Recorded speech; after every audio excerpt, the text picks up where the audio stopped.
有的电脑电源呢，找那个最大的插头，那很多线呢，有黑色、绿色，找绿色跟黑色的。那这两个孔呢，用那个粗的电线把它短接啊，这样就可以通电了。当然，电插头要先插好，然后要启动的话要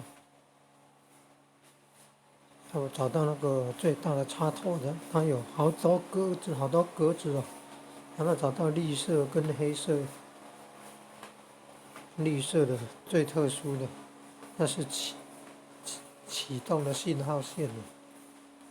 然后再找一条黑的，那细细的格子，那个凹洞里再用那个粗的电线，用电线也可以啊。一端插一个孔，另外把它短接起来，短路那个短接连接，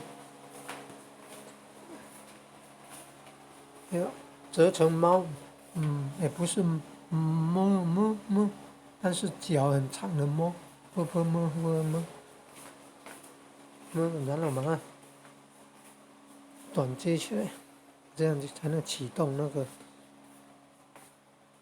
开关了，然后才能够通电了。然后也可以给手机充电的是好像是5伏特的还是多少？